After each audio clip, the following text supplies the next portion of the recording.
Hey, are you out there, world? I think we may have connected. Hey, we're there. Yay! Oh my gosh. They're doing something different at YouTube and it has thrown me for a loop. I'm gonna hang up. Yes, thank you, B Tracy.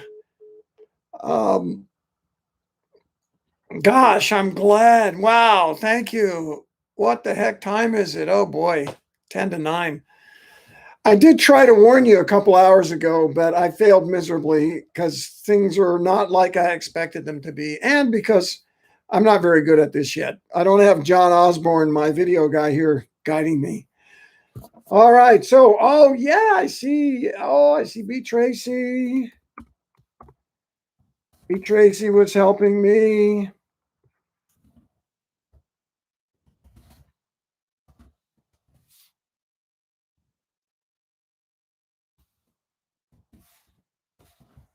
I'm bleeding, and I'm proud.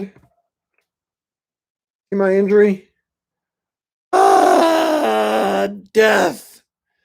Funny thing is, I was done. I was doing a brake job on the front of my Thundra pickup. I got a 2010 Toyota, we call it Thundra, and I got a Hawk brake upgrade, sponsored Hawk. I've got a buddy at Hawk, and they sent me some really cool rotors and LTS pads all the way around, and I got all the front on it. And I was loosening the bleeder on the right front and it just snapped off.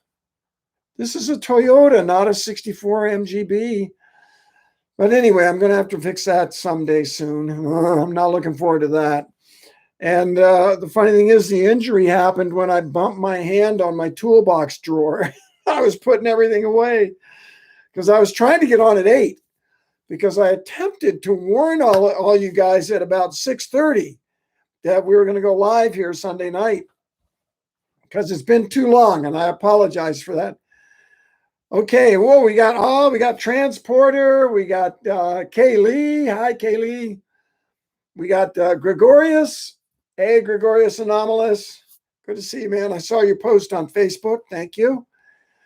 Yeah, I don't know about beta. They said something about when you're in beta. When I was going live, they wanted me to post, and there was some kind of quote. Let me see if I can post it for you here.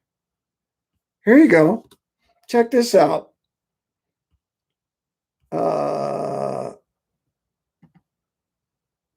Yeah. You know what? It is doing some weird stuff, people.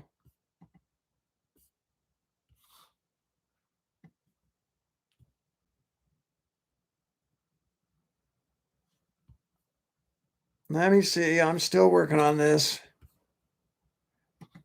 There. That's what I saw. If you look at your live chat, there, while members only live streams are in beta. I didn't know they were in beta. Did you know they were in beta? You'll need to create a post on the community tab to notify members and make your live streams discoverable in the subscriptions feed. Huh? I don't know. But here we are. Kaylee, guess what? I'm working on it. No definites at all, but I'm working on getting up to Watkins Glen for a race. And maybe in the Flying Moose, maybe in a friend of mine's perfect Acura Integra, beautiful race car. We're trying to get up there. And I don't know if you want to come out to Watkins Glen, maybe we could run around on the test day before the race. I don't know. We have to look at all that. I should give you a date. Let me check the calendar here.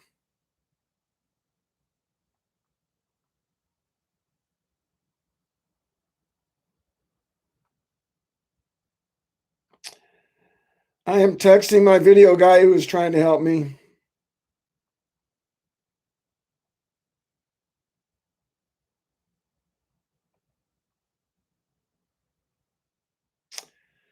Something about a beta. for members live stream. I don't know, my friends. Okay, now we're getting a date. Watkins Glen. I think it's May 1st and 2nd. Or not.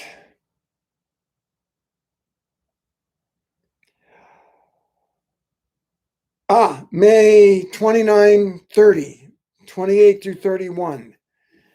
So write that down. I might be at Watkins Glen that weekend. I'm aiming for it. I'm having my favorite beer, Dragon's Milk. You ever heard of it? It's a stout, aged in bourbon barrels. No, I don't drink much. And these are 11%, man. So just one, and I'll be more honest, and my expressions will be more expressive. I'll be more redundant.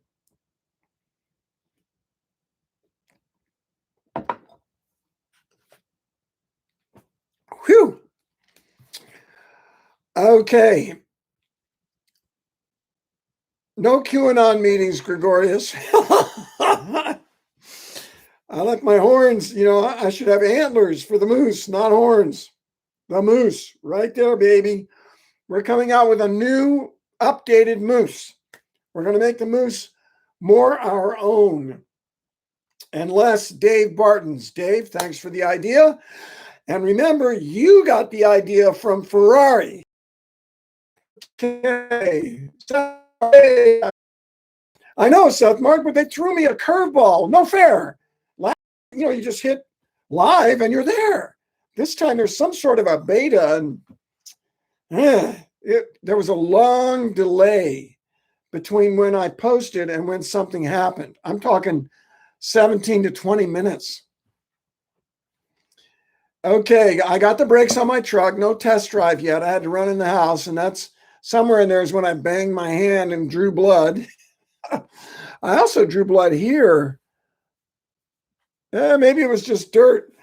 I took this little spring off the brakes and it shot and got me right there, which was good because I didn't have my glasses on. Eye protection. Hello. Oh, and this was yesterday. I was working on my trailer, and I'm pretty proud of that. I finally fixed the brakes on my sweet little Trail X, not sponsored, aluminum trailer. It's an open trailer. I want to get it enclosed. We're going to upgrade. And one of the brake lines broke. And not being redundant, the brake line broke. And I sort of just plugged it and ran on 3 brakes for about 2 years. And I just hooked up the 4th brake. I haven't properly bled it, but I did that deal where you open a bleeder and just let the fluid flow for a while. So I think that works. That's my roommate and longtime good friend Bill Boyer's trick. Just open the bleeders, crack them open, he says, crack them, leave, come back the next morning, close them, spray brake clean on the drips, and you're done. And I don't know yet. I got to try the trailer, which I'm going to try Tuesday when I take my buddy's vintage Japanese motorcycles over to be put in a container and go to Australia. You're missing out on a heck of a deal on 2 CBXs, the 6-cylinder. I don't know if you guys are into old Jap bikes. I am. I have a bunch of them. Love them. Okay. Yeehaw. Yeah, everything looks good. Great, Gregorius. I'm happy to hear that. So Randy got to spend the day with a 935 Seth Mark. A 935? And the Rothmans 911 SCRS. You're kidding me. You mean like the Rothmans 911 or like it had the paint job? That 911 sounds rowdy as hell, I'll bet. Light flywheel, high compression. Rah, rah! Made the 911 GTD car I bought sound downright pedestrian. You know, old is better than new. Come on. I don't know. I've heard late model 911s with those 2 little megaphones. They hurt. They're so viciously loud. Although they sound much better with a 6-into-1. And it's interesting how the exhaust system can change the exhaust note, isn't it? You listen to a Porsche 911 with two separate exhausts and compare it with a 6-into-1, completely different note. You know, probably the separate ones are low, but if you run them into one, it's a high-pitched wail, which I'm used to hearing Porsches with two separate ones over the years. So the high-pitched wail, I'm still kind of getting used to that. That's more common these days than it was in the old days. Wow, 911 GTD car. Good for you. I raced one at Daytona at least once a few years ago. I think it was in 14.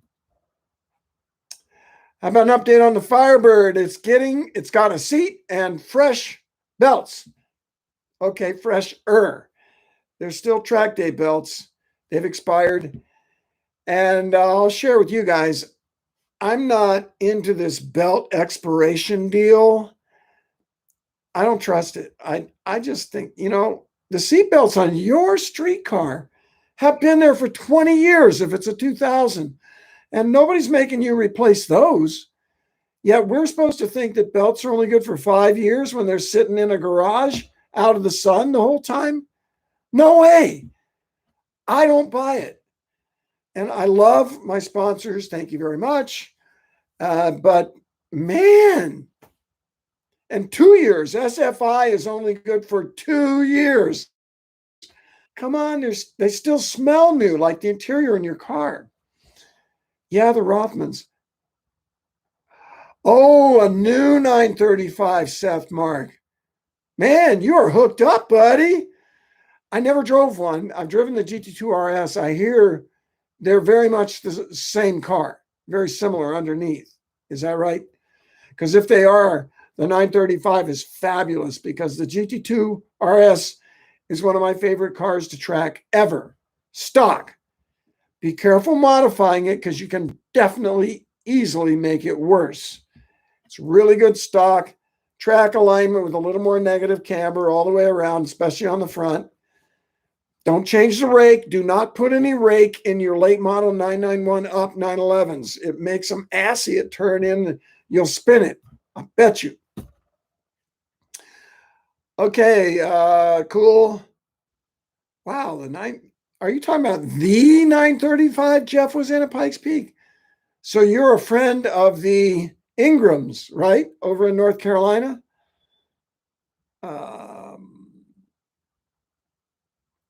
When you're at your best while racing, do you think you're doing better than everyone else? Yes. My great friend, Peter Schwartz, who was my co-driver in the 90s, we won a lot of races. He's an art professor. He's a thinker. And he's a feel guy like you'd think. He's not an engineer. Seat of the pants. He says he loves those moments when you're driving and in your mind you're thinking, nobody else could do this. And yeah, I think that sometimes when it's really right, nobody else could do this. And then when somebody else is doing that and is beating me, I think they're cheating. Right? Being accused of cheating is a great compliment. Unless you are, and then, you are. There's a lot of it in racing even now. But it's harder than it used to be. I think there was a lot more when I was growing up. It was pretty easy. And I look back and I wish I had cheated more. And then one time I tried to cheat. I hate to tell cheating stories. Bad for my reputation, but I did. Back in, I'm not going to get too specific, but I had a car, turned up the boost, and I didn't know, but I had a guy build the engine for me. It was a sponsor deal. He built the engine. And I didn't realize he had shaved the head and the pistons. They were dished pistons. So you raise the compression from shaving not the head, the block. That was an old cheater trick, very effective. Shave the block because most tech guys don't have a good way to measure that, although there are ways. But if you shave the block and shave the pistons, you still have the right deck height. Are you with me here? You have to know engines. I know engines. And you raise compression both by having less dish in the piston and by having less compression area under the head. Well, I did both. Big mistake. It was too much for the car. It started overheating. I didn't understand why. It would overheat instantly, like run great like a bat out of hell for 3 laps, and then poof, no water. Where did it go? It vaporized and went out the radiator cap. It's the only thing I can think even today. This is a long time ago. And then I turned into a driver and I let the teams worry about that crap. But I remember being at Daytona once in qualifying. This is the Rolex 24, mind you. I was there with, pretty sure it was with Mike Levis in a 996 Cup car. And I'm going around the banking in NASCAR 1 and 2. And I look across and I can see my teammate, Mike Fitzgerald, coming out of the banking behind another Cup car. And the idea was, we all run Porsche Cup cars. They're spec class almost. All the same. No. Wolf. What is Wolf's last name? He's been running in this country for years. Great guy. Great driver. Wolf. German last name. Heisinger. Anyway, I see him up on the banking, and that 911 is just leaving my teammate. And my teammate's on the same radio channel, and I hear him. That thing has got so much power. And I'm watching it. I'm like, yep, I can see that. We're not all drinking from the same trough in this series. Oh, but that's racing. It's part of it. Okay, let's see here. The 6-into-1 sounds like trumpets. I don't know, Seth Mark. I think in the 6-into-1 sounds like one trumpet.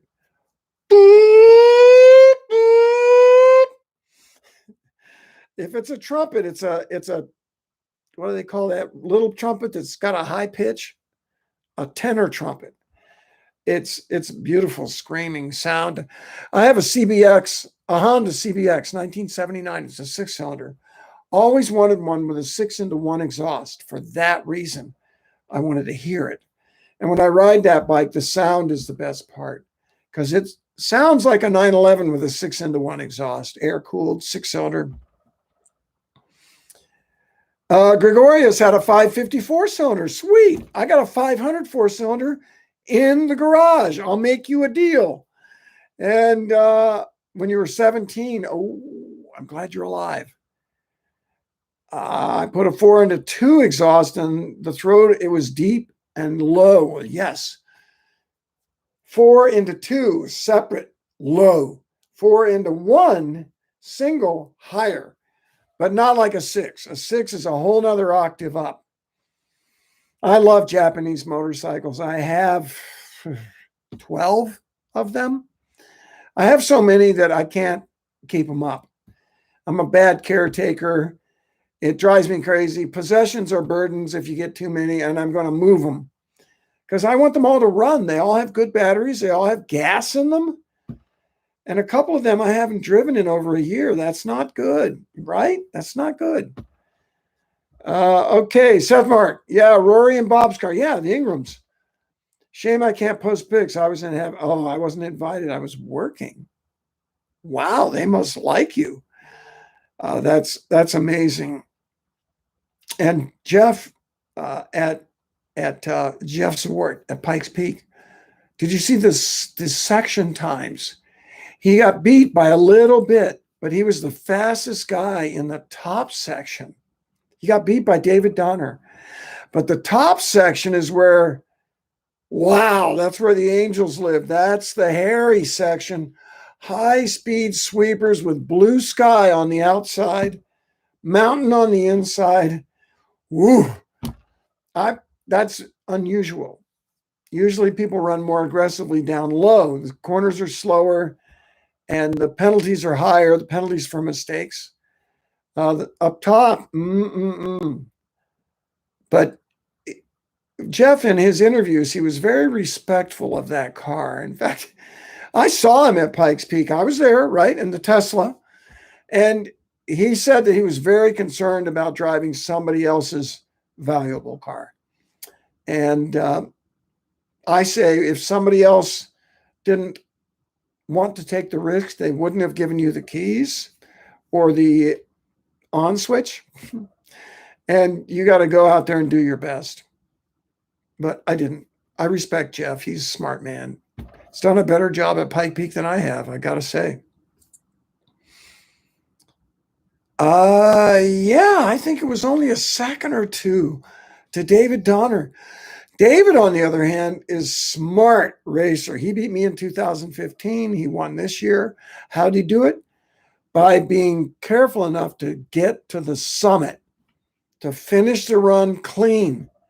In 15, I think I had him covered easily. He even had car trouble, but I crashed in the race. And I had practiced so much. I have no excuse. I had practiced so much.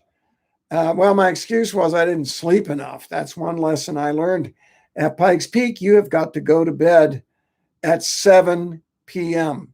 Try that. It's not easy. Or at least 8 p.m. because you get up at 2. Where I stay, I got to get up at 2, go meet the guys at 3, and go up the mountain to be at the gate before 4 to drive up and be in practice zone before 5. Imagine that. Have you ever tried running a hill climb at 5 a.m.? Okay, 5:30, maybe 6. It's still pretty dark. That's Pikes Peak. Excuse the beer. It's good, though. Is any left? I'm always sad when my dragon's milk comes to an end.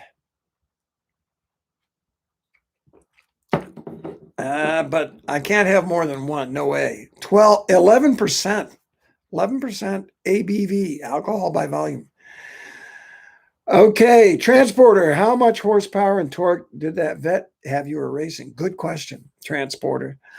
That vet is the one I was racing WRL race with with Will to Win Racing. Forgive me, you ask me anything. I'm a little drunk, and one strong beer, that's it for Randy. And anyway, we're racing WRL at Barber Motorsports Park only a week or two ago. The car had been restricted. It dynoed at, I think, 330 horsepower, which for a C5 Z6 built is way low. It should really be, they're 405 crank stock, and it's very easy to get more. So it felt lazy. I don't remember what the torque was, but I'll bet it was similar. But the car felt very lazy, and I thought it was really slow. It really wasn't that slow. But if you watch the video we just released today, you'll see that the BMWs could pull me a little bit on the straight. I'd run up next to one, and then they'd get another fender or door on me on the way to the next corner. And there was even an Acura Integra there with a K24 swap. K24 is a hell of an engine, 8,000 RPM, 4-cylinder. Came in the RSX-S and probably some other Acuras, the TSX, no doubt. Great engine. Anyway, that Acura, I had almost nothing for him on the straights, and he was a class down. So anyway, that was it. It was rated 330, and the torque was near that, but I don't have a number for you. Does running the peak practice in sections only make race day a challenge, or do you have to have it nailed by race day? Nailed? You never nail Pikes Peak. You know why? Because it's so different every time you go out. You never know what you're going to get, including practice, including each run of practice. You really have to be so careful there, but you can't be slow. For me, slow is not an option. And I've gotten in big trouble there twice. One time was because I just didn't remember the course right.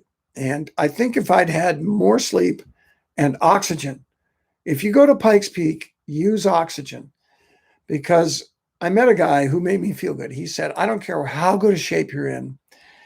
If you're running Pikes Peak at 10,000 feet, the summit is 14,000 feet. Use oxygen, you'll be better. And I feel like it's really helped me. I've used it ever since. I wish I had it that weekend. In fact, I think it was even offered to me, but I kind of machoed it. Like, I don't need no stinking oxygen. Come on. I'm in good shape. I got good lungs. I feel good up there. Cheers. But oxygen is a great idea on Pikes Peak. And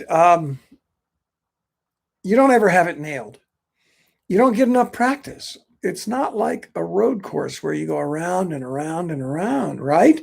20-minute practice, 20-minute qualifying, 45-minute race, 14-hour race. I've been doing a lot of those lately. You get 3 to 5 laps of one section if you're lucky, one day. And they have some other test days, but you never run the whole day. And guess what? You never run at the same time of day that you race. You race later. It's not as late as it used to be, but it's still 11 or 12 o'clock. The mountain weather changes so much by the hour. And in practice, you've got to get everything done by 9 a.m. because they open the highway, Pikes Peak Highway, to regular traffic. People pay their $10 or $20 or whatever it is to drive up there. And it's wonderful. Go do it. You will love it. By the way, I'm wearing my Flying Moose shirt. That is the Gen 1 design. We have a Gen 2 design coming. We've made it more our own. This is a little too close to Dave Barton's design. But I would say, keep in mind, Dave Barton drew that from Ferrari.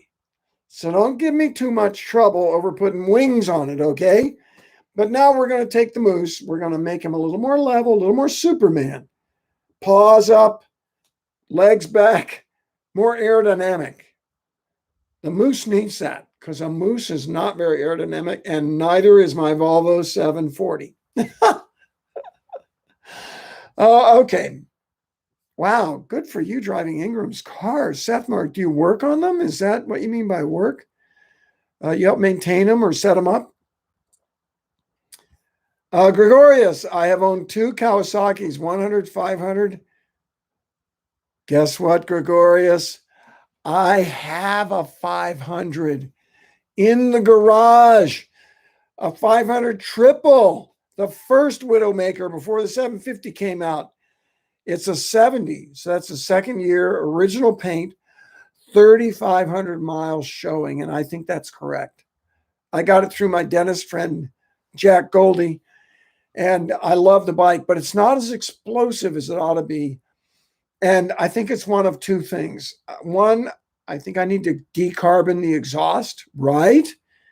You got to take that out and clean that out every so often.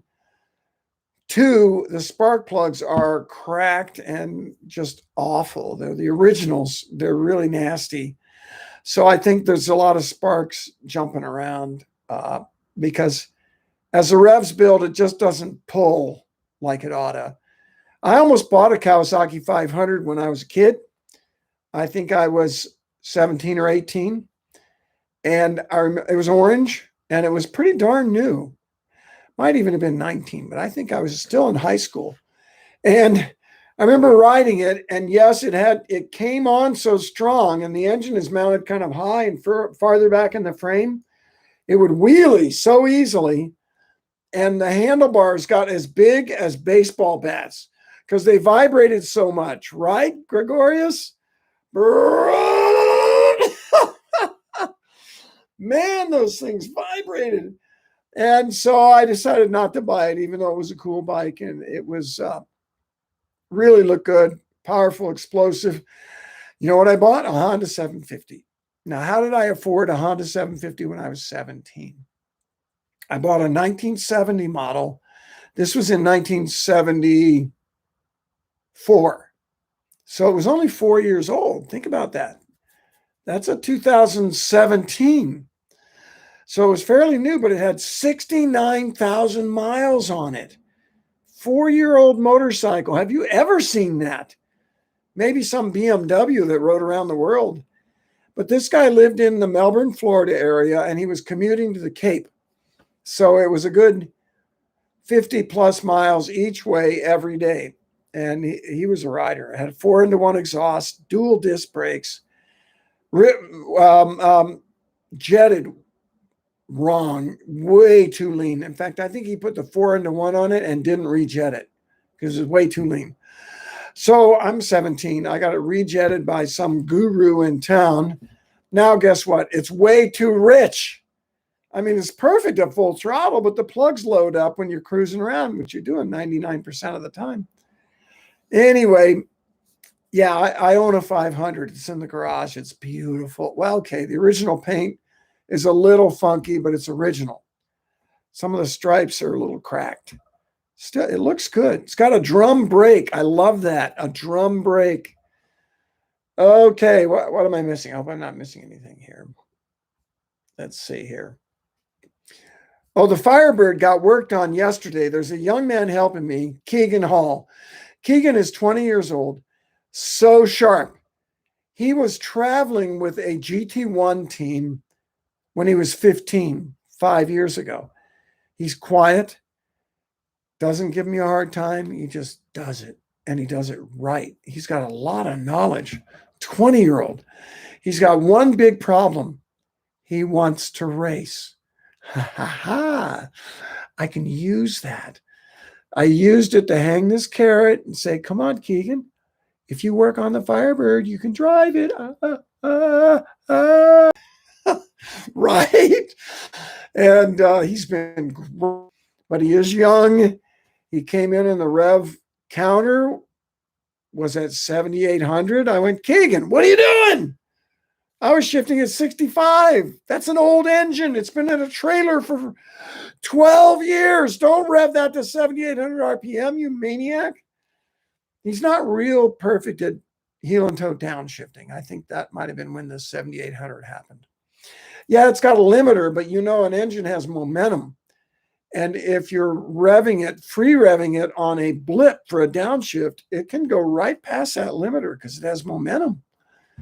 All right, here we go. Let's see. You had two Hondas, a 550 and an Elsinore 250. I had all the fun I wanted and more, and you're still alive, and you went to cars. Smart move. I'm not that smart, Gregorius. I have 16 motorcycles. I don't ride them very often, but boy, I love them. And I like walking by them in the garage. And, it's an art collection. It is definitely mechanical art.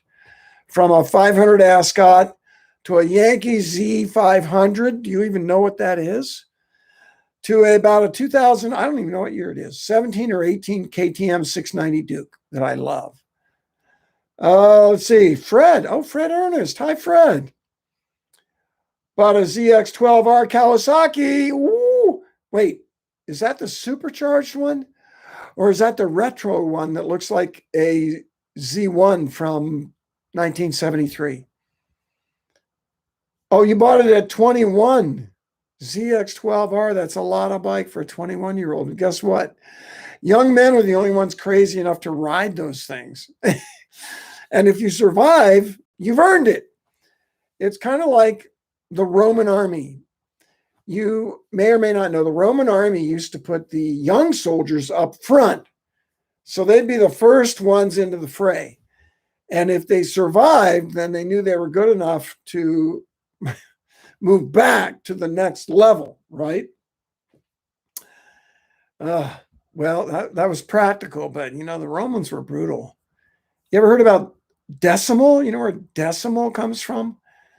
I forget the exact words for it, but you remember they had a DES system, which meant that every so often they would kill at random drawing every 10th person in the army just to make them tough, I guess. But when you consider the investment in a good soldier, stupid. And they quit doing that, thank God. Can't imagine. As bad as the world is, it's better than it used to be. I think that's pretty clear. Okay, let's see. Fred, I'm glad you're alive, Fred.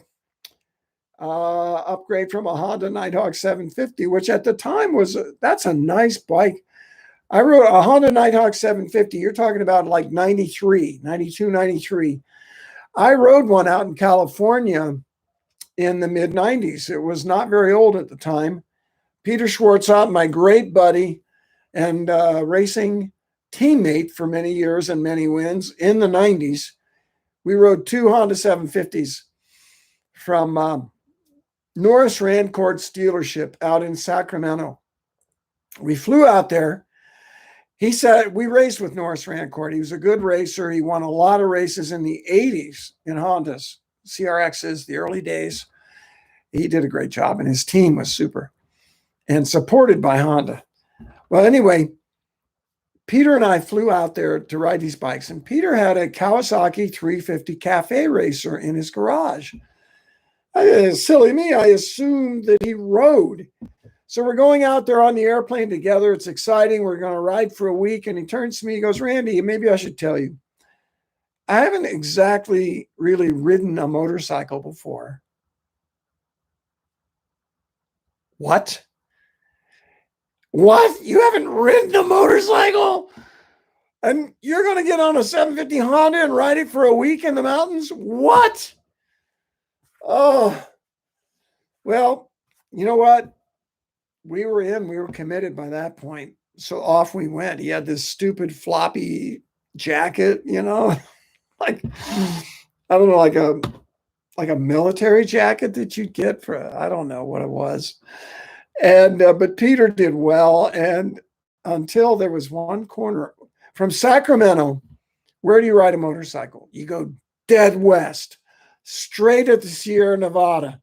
And we ended up on the pass that goes through Strawberry. I forget the name of the pass. Might be Strawberry. I don't think so. I just love winding mountain roads. And I headed straight for that pass with Peter in tow. And as we went up the mountain, you could see the road's character change. It went from a 4-lane to a 3-lane with a pass or turning lane in the middle. And the signs were marking the corners the whole way. And we went up, up, up. The road got more and more narrow. It's like when you changed county, the character of the road would change. And we came into a county, we're getting way up there, probably over 8,000 feet, but still below the tree line. And the road character changed, and I saw it. The road got rougher. It was a narrow 2-lane. And one thing I didn't notice was they quit giving the warning signs for the tight corners. And I'm first. Leading Peter, we go downhill up into a beautiful curve that went over a crest to the left. And I go up that crest, and the whole world goes hard left. And I'm like, whoa!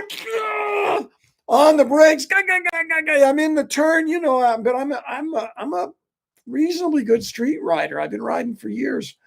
A brake, whoa, and I made it. And what do?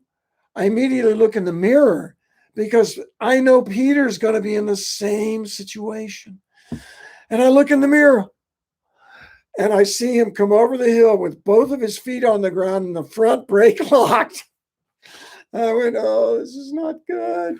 And he went off the road and disappeared in a huge mushroom cloud of fine, silty snowplow snow dust. And I went, oh boy. And we're at the top of this mountain pass, or near it, Strawberry. Look it up, the Sierra Nevada. And I turned around thinking, number one, I hope he's not dead. Number two, I hope he's not hurt. Number three, I hope the bike's not hurt. But it didn't look good. I turn around, I'm coming back up the hill, and out of the mushroom cloud comes Peter going, oh. He was all right. He was not hurt. He got some speed off. By the time he went down, he wasn't going that fast. And he didn't hit me any big hard things. Silt. Fine silt, like Mississippi silt, if it ever dried, which it never, ever does. And so his bike was beat up, dented the tank, broke the headlight, broke the windshield. Yeah, they had windshields because a father-son had driven them cross country and dropped them at Norris Rancourt's shop to be sold. And Norris, thank you if you're still alive. This was in 1993, and he was not terribly young then. Anyway, we were able to glue the headlight back together, and we did the rest of the ride, and Peter did well, but I was a little more careful. Oh, boy. Okay, I'm behind, telling stories. Okay, Transporter bought a GTI. The struts and shocks are different brands, both aftermarket. Is that frowned upon? Yes. But hey, if the car feels good to you, fine. You know, if you're racing and your lap times are off, yeah, I'd think about changing one end or the other. But different brands is not the end of the world. And I don't know if there's any way to find out if this is like a thing. Maybe they recommend it.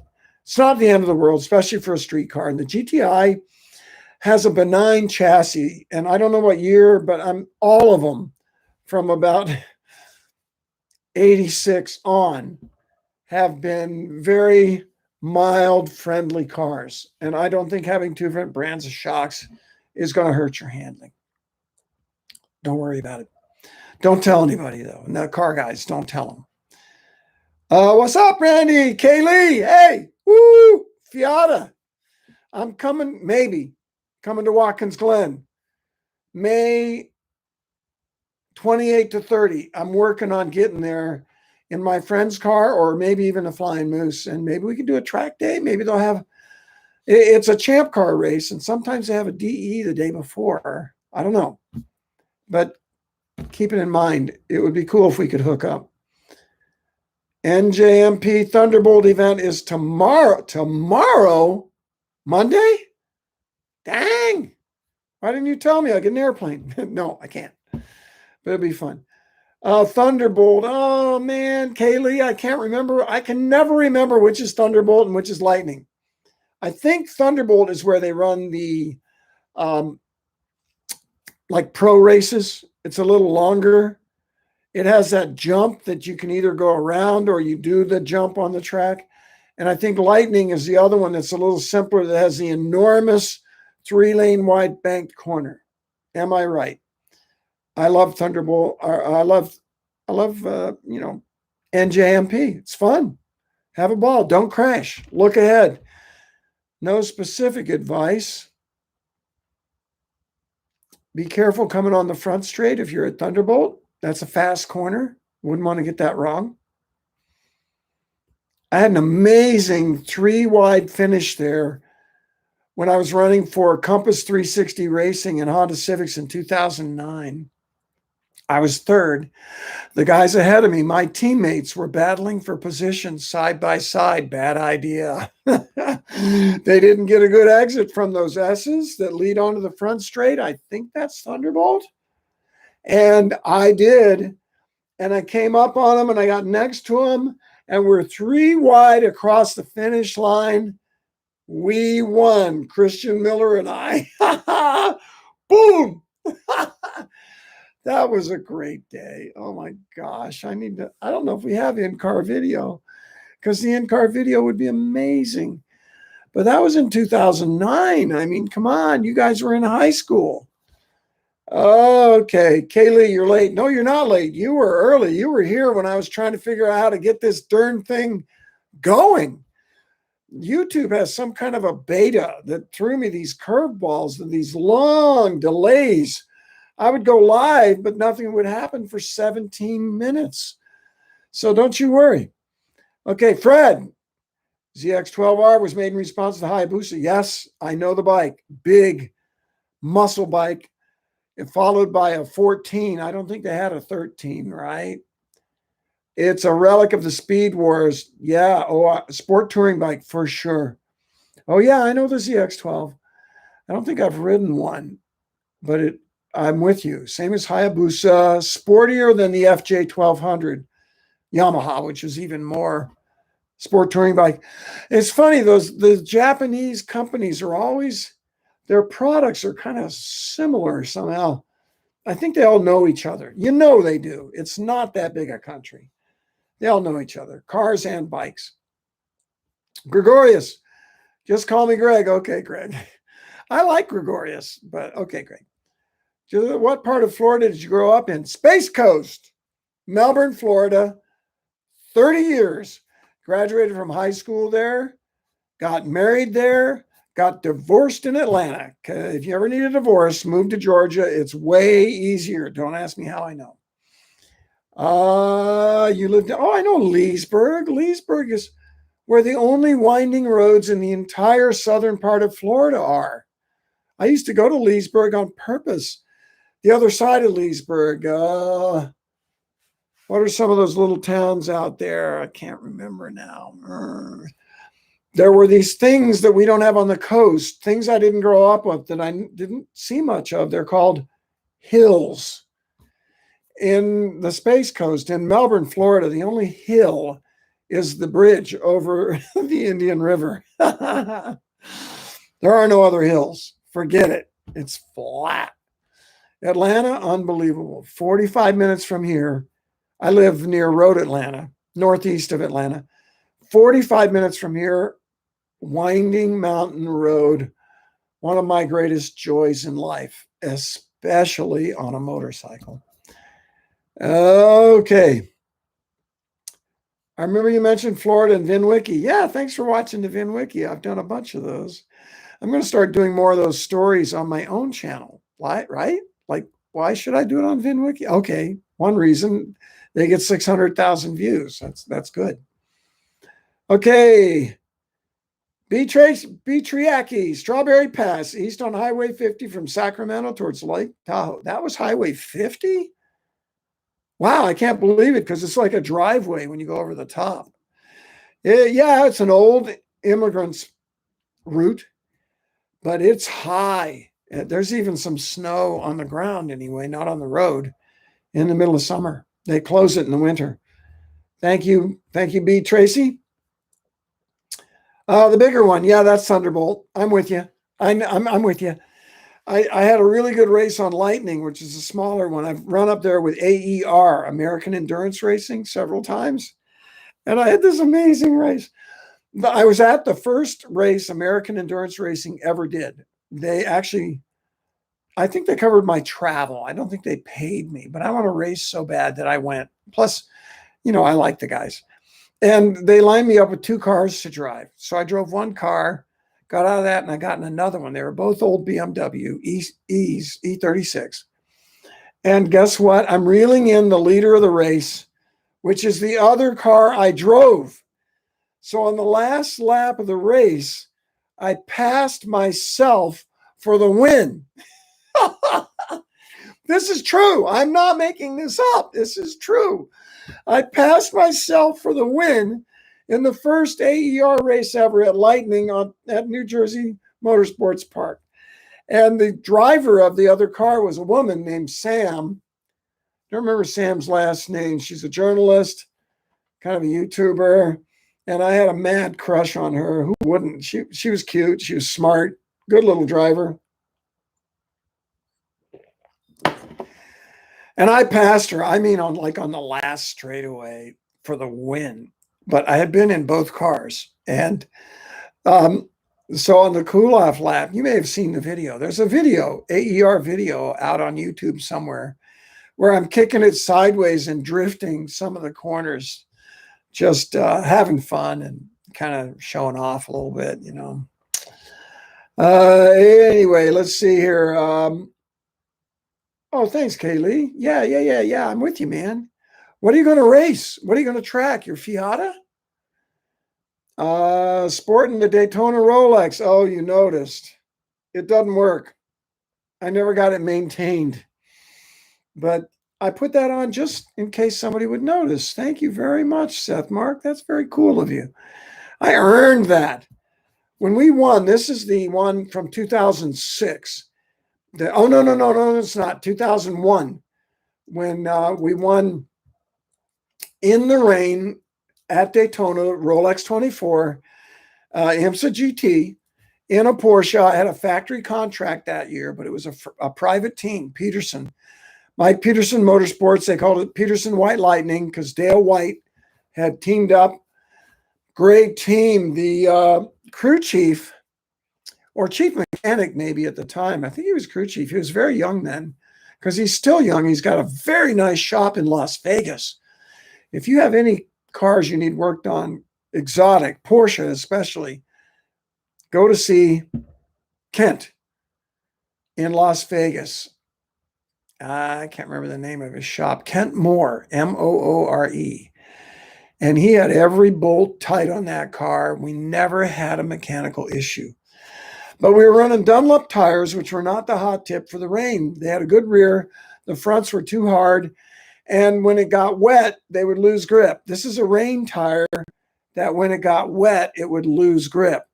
Are you with me on that? The compound was just too hard for the front of a Porsche, a lightly loaded Porsche. And the other thing is our wiper didn't work. 996 911 GT3 RS has one wiper, and it parks over on the left side. I know that looks like your right, but it's my left. And if you put the wiper blade on the left side, the little air deflector looks like it's going the right way. But when it gets to about here, it's going the wrong way. And it lifts the wiper off the windshield. So the wiper would wipe the right side of the windshield, but not the left side. Like this. You with me? But the problem is Daytona is all left-handers. So that side of the windshield was a messy blur. No Rain-X. By the way, no defroster. That we couldn't see out of that damn car. It was misery. And there's a cool story. I told this on VimWiki. Early in the race, one of my co-drivers, Mike Fitzgerald, great guy, good driver, got out of the car. Somebody else got in. We were also running with Lucas Lohr and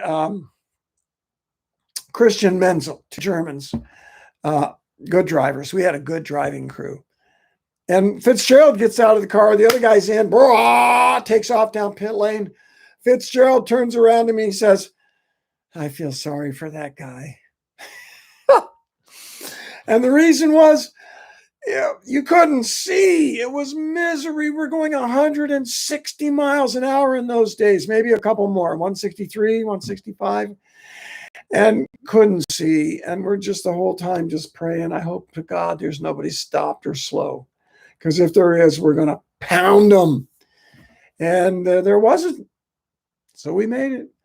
Another great thing that happened in that race is I fell in with a car, 911. It was being driven well. And when it dried up a little, my front tires would start working, my reins, and they'd get some stick. And I'd go a lot faster, and I'd catch this car. And then when it rained, the fronts would go away. We'd have huge understeer. And that car would catch me, and I'd just let him through. And we got this gig going because the weather was constantly changing. It's Florida. And so when it was drying up, I'd catch him. He'd let me right through. I'd leave him. Then it would get wet. He'd catch me. I'd let him right through. You know, brothers in arms. This happens in long races. You get to be buddies with some cars. Like, that guy's sensible. You know who it was? Well, I got out of the car. We're talking. I'm talking to the crew. Calming down. I said, man, who was in that 67 car? It was sponsored by the New York Yankees, run out of South Florida. And they didn't know. They were going to look it up. And then somebody opens the tent and sticks their head in and said, who was in the 31 car? And I thought, oh, God, who wants to know? I said, me.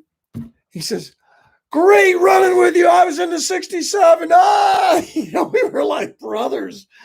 It was Kyle Petty, and he was so cool, and we'd had a great run, and we ended up winning. Anyway, I'm falling behind here. Okay. I have a Garmin Catalyst, Kay Lee. That's like the latest, greatest data device for your dash. Do you put it on the windshield, a Garmin Catalyst? Or no, it's a camera, isn't it? A GoPro competitor. Okay, Attaboy sound. Hello, Attaboy. Welcome. Just wondering if you will be at Lime Rock in July for the IMSA race. I doubt it, but you never know. Let's see what's going on in July. Little birdie just told me Seth Mark races a 944. Good for you, brother. July 3rd and 4th is on a weekend. Look at that. I'm not doing anything, so maybe I need to go hang around some IMSA races or some Trans Am weekends. There was one this weekend at Road Atlanta because I think somebody might let me try their car because I can still do this, people. WRL 2 weeks ago, last to first in my stint in the Corvette that I had never driven before. No, I drove it in practice. Or did I? Maybe don't let me drive. When I drive, my brain comes on 100%. That's what I've always loved about track driving and riding motorcycles on winding mountain roads. Okay, so maybe attaboy. Kaylee, hey, the group organizer with NJP tomorrow says he told me he really wants you there. He also told me he had your 911. Oh, yeah, the one you mentioned. I know about that. One of my old race cars. Well, let's see. It's 10 o'clock. No, I got to deliver some motorcycles for my buddy on Tuesday. There's really no way around that. I'd love to, Kaylee. Is it a one-day event? Because I'm crazy. You never know what might happen. Okay, Kaylee, he bought yours and raced it in China. Dude, I'm international. That is so cool. I got a story about that, but I want to catch up on comments here. It was in Asia or China. I can't remember. Well, China is Asia, isn't it? I think. Okay, Transporter. How fun was driving with Finnegan in his truck? That was great fun. Him and let's see, Cotton and the other guy. Great guys, good fun. But it was a little scary because we ran Atlanta Motor Speedway, not Atlanta Motorsport Park, not Road Atlanta. Atlanta Motor Speedway. It's a NASCAR track. And the infield track has got some very sketchy corners that are not well protected by guardrails and things, or they're just right here. And so it was sketchy, but it was great fun. It was cool. There was this hill that was kind of a jump. The truck would get air. Do you remember from the video? And Finnegan's a great guy. He really knows mechanics.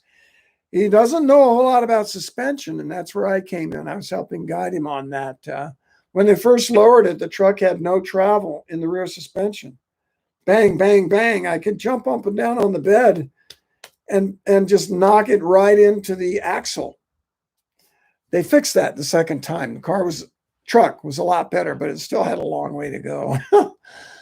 Let me know if you're going to be at Watkins Glen in May. I will be there. Okay, Kaylee. Oh, gosh. I'm not good at remembering these things. B. Tracy, maybe you can help me. We will do our best. Watch my Facebook and Instagram, and because I'm working on it. I love Watkins Glen. I haven't been there in a while. The moose would be fantastic there. The flying moose is good everywhere. Okay.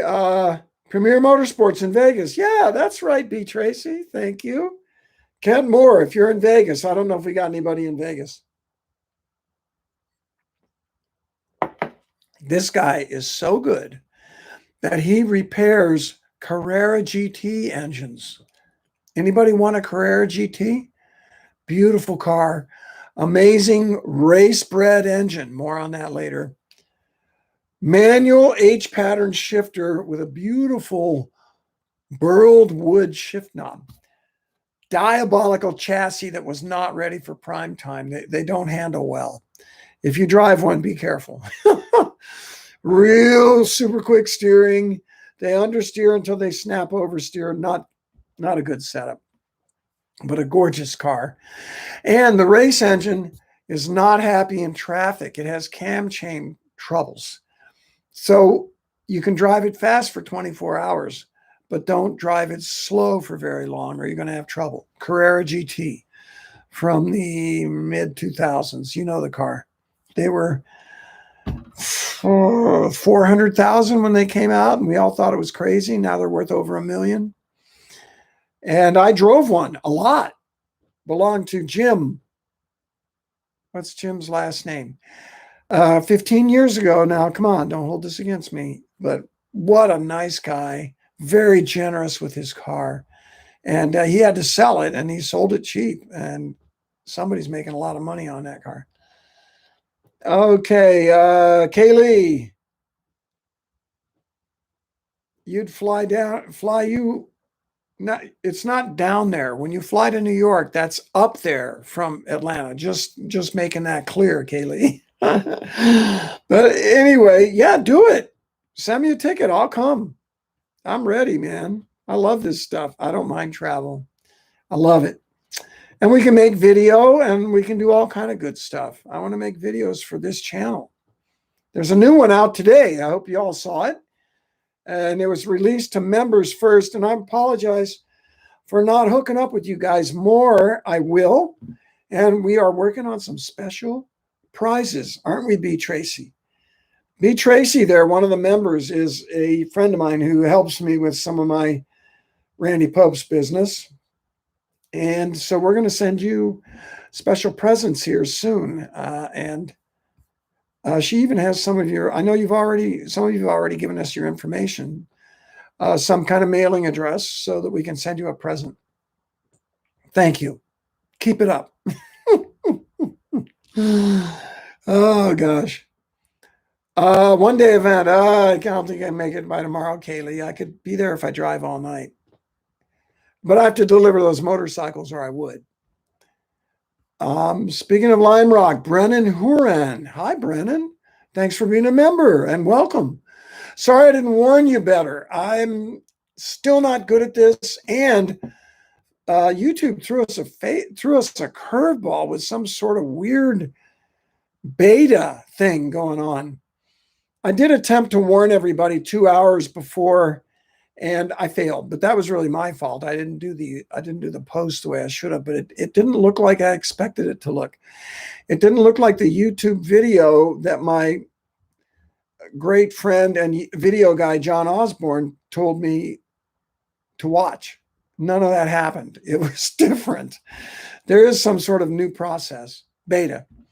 Anyway, speaking of Lime Rock, when you drove an M235 IR, yes, I remember that well. I got stories about that. Were you wearing someone else's suit? Sorry for the random question. You are right. Wow. What was his name? Is something like Chaitan? Chaitan? Chetan? He's from Chicago. It was his car. Suit fit me perfectly. And had such a great time racing. On day one, the setup was off. Car was not handling well. I was new to the team and we had some work to do. And we did a test day, but it was raining. And we ended up with a really good rain setup, but then it didn't rain at Lime Rock or we would have won by a lot. So we're in the dry. The car is terrible in the rain, not in the rain, in the race. It's doing all kinds of things poorly. That night, we did all this setup changes. I got help from Mike Levitas at TPC Racing, my good friend, who's really good at that. And I think it was his shocks on the car. DSC Sport, Tractive shocks. I'm not sure, but he helped me. It worked. The car was so good the next day, but we were on new tires. And the new tires went off in like 2 laps. About 2 laps, I was king of the world. I'm like, I'm going to move right through this field. And then they went off and it was a battle. I lost grip. I was struggling for position the whole race. It was a good race, but I don't like being slow because I'm not slow. And after the race, I asked the team, hey, did you check those tire pressures? Well, no, we didn't. Like, why would we do that? So you can be ready for the next race. So you know what the pressures do in the race. I think that was it. I think the pressures got too high. And if you get your tire pressures too high, sayonara. They lose so much grip. I'm glad you remember that, though. It was fun. I wish I could have run that car more.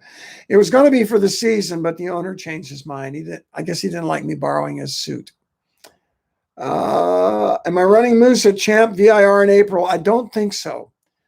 The Moose is in the shop with Sam Collier, and we're trying to figure out why, one, the clutch hydraulics failed at Road Atlanta, leaking badly now.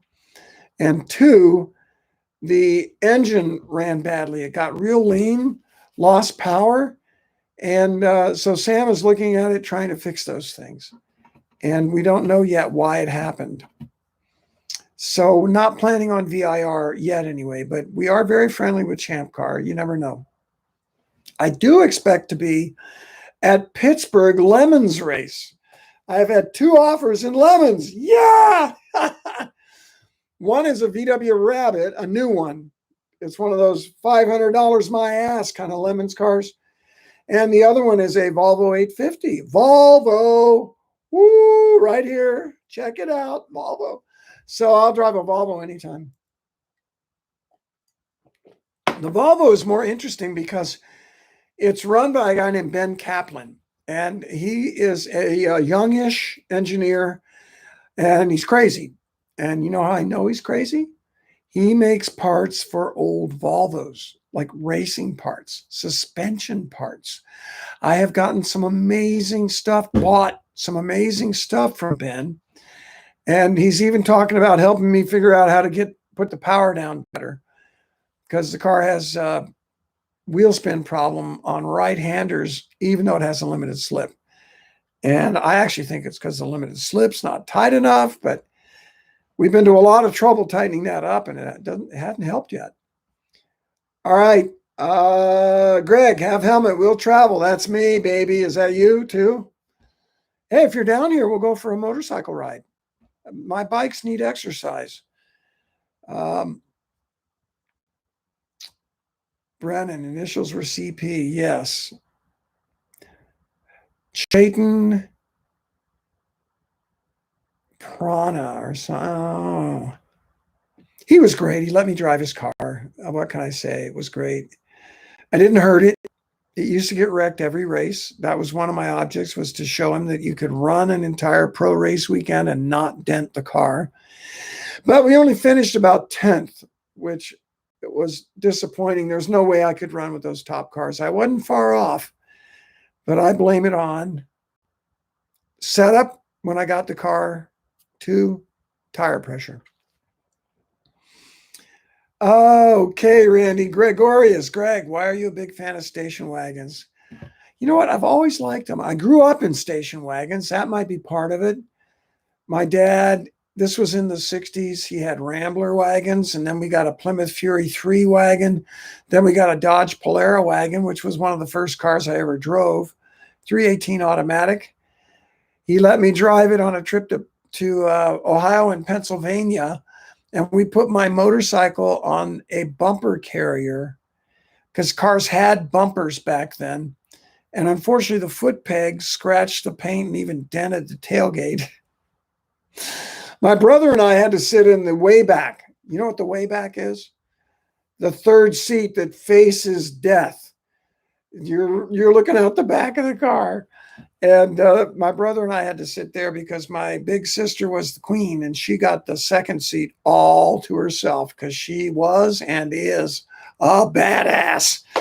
And she's a very successful realtor in Newport Richey, Florida, just in case anybody needs to buy or sell a house anywhere near Newport Richey, Florida. Anyway, the wagons are cool to me because, one, they're practical. They're a sedan. They're a sedan car with more room. What's wrong with that? And because they're a bit of a sleeper, they're not a macho car. I'm not a macho guy. I mean, I have my moments. Look, Flying Moose. How macho is that? Not very. And another thing I like about wagons is they've got the room of an SUV, but they drive like a car. They're lighter, they're lower, and they drive and handle better than SUVs. I'm a race car driver. I don't like being high up in the air unless I'm towing a trailer, and I love towing trailers. You may have heard me say that on VinWiki. Okay. Kaylee, I don't like Lime Rock due to the size of the track. Noise limit at 86 decibels. Wow. That's pretty much dead stock non-sports car. And not that friendly to low-powered cars. I beg to differ, Kaylee. Lime Rock, you got to figure out how to keep your speed up around the uphill, west bend, and downhill. And a low-powered car can be very fast there, but it's really hard to pass a car ahead of you with more power because they pull you on the straight, and the brake zone into 1 is the only good passing zone, and you probably are referring to that. And I get you. Let's see. Lime Rock is deceptive. It's way faster than it looks, especially that downhill. Wow, what a corner. And the uphill. Whew. I actually like Lime Rock. It takes a while to get the hang. Fred, I'm doing a track night in America at Thunder Hill West, April 8th. Love Thunder Hill. I like Thunder Hill East a little better, and I like the whole 5 mile the best of all. Is there anything I should be aware of before I go? Well, Thunder Hill West has got some tricky decreasing radius corners. Watch out for that. It also has, let's see now, you got Pit Straight. It's got some strange stuff. You got Pit Straight. You can use all of the curb and turn in and then brake straight into that right and then that left carousel. So carry a lot of speed into that right, but keep slowing down because it goes off camber. This is turn 2 probably. The carousel is very much on camber, lots of grip. Use it, get a good run down that hill. At the bottom of the hill, which must be turn 4, I don't know the corners there very well, Fred. Corner numbers. I know the corners really well. You go down that hill on the way to turn 4, steep downhill, get a lot of speed. There's a kink, and there's a lot of curb on the left. Use it. They have smoothed it out. It used to really throw the car and did bad things. Use it. But it's also a little bit of a late apex. Don't drop a wheel, especially if it's rained anytime lately. And this early in the season, it may still want to rain. We're still in March, right? Yeah. And then coming out of there, you got a little curving bend, straightish, and that next corner goes left. It must be maybe turn 5. It goes left and uphill, very much late apex. So watch out for that. It's easy to drive off the exit. Got to apex it a little bit late. Carry speed. Then really fast around those next couple of winding corners. Then you got an uphill over the hill. They've added pavement on the right. Use it again. And then you go down into a hairpin or you lead on the front straight. I have a feeling your track day may do that hairpin. You go over a jump, a short, fast hill that I really like. Drop into another 180 right, which is sweet. And then coming on the front straight, you got to use all that road, but don't get it wrong because the pit wall starts and it'll really hurt you and your car. That's all I got for you.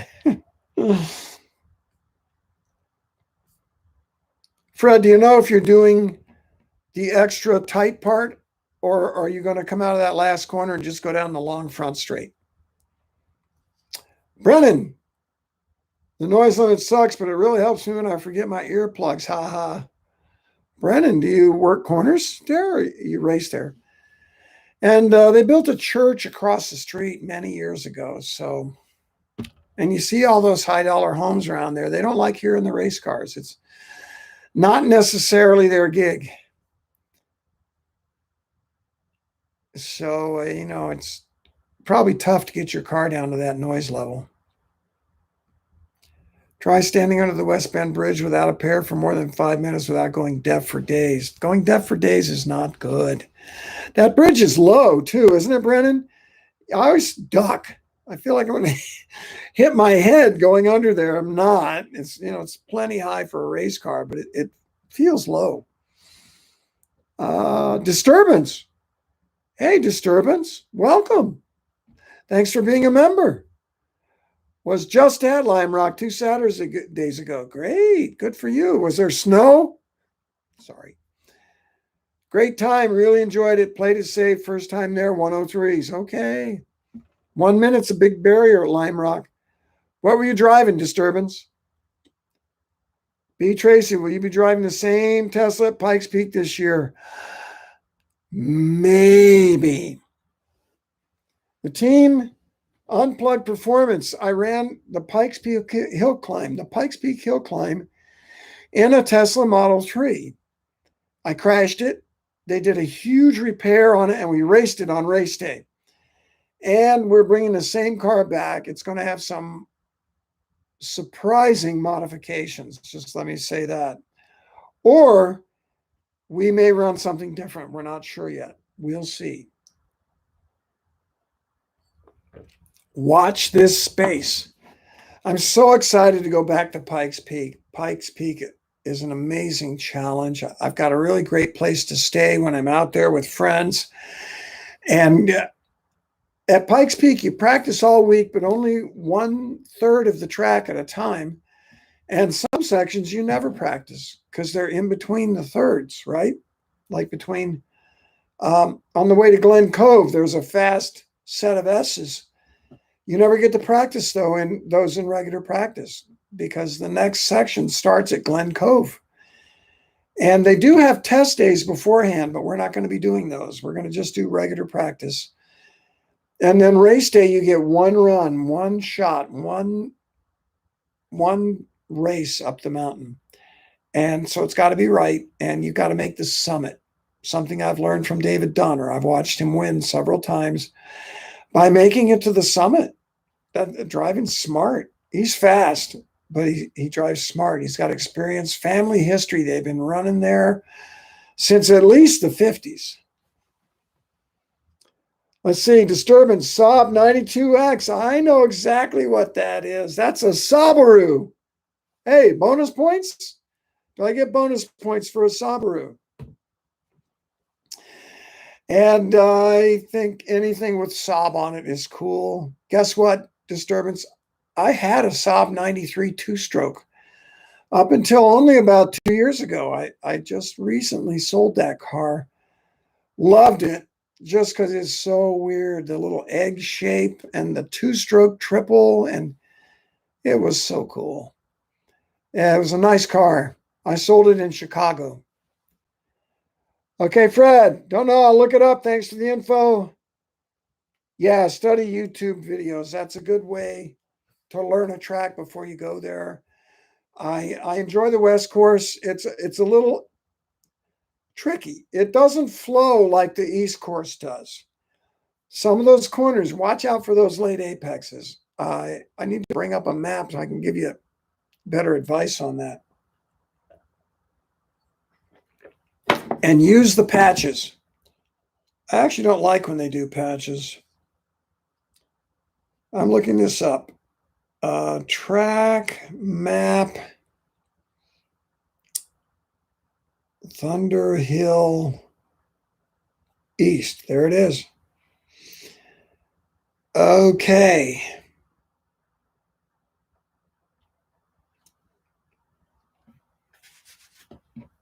Wow, let's get a better map. Here we go. Now, Fred, let's see. Is it Fred that's going to Thunder Hill? Yeah. West Coast man. You may or may not do turns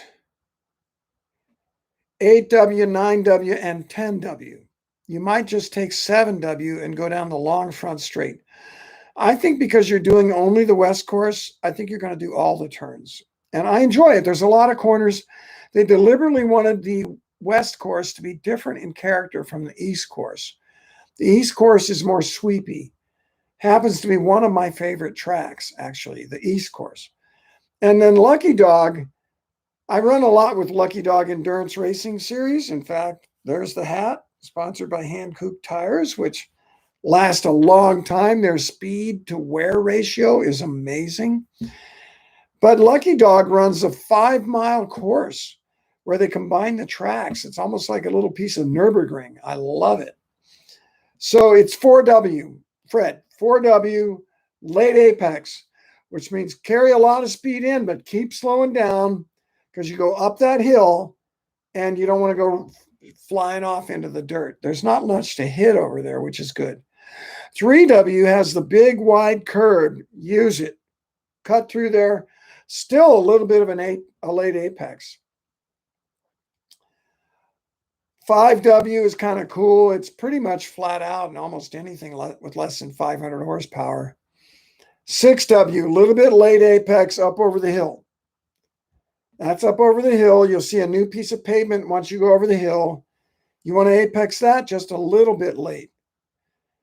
And then 7W will be a hairpin if you do the whole short course. After 8W is the jump. They didn't even give it a number, or maybe it is 8W. And then 10W comes back on the front straight. Look out for the pit wall at the very exit. Use the extra runoff, but look out for the pit wall. Let's see. Kaylee going to bed. Me too, man. East Coast, 10 o'clock.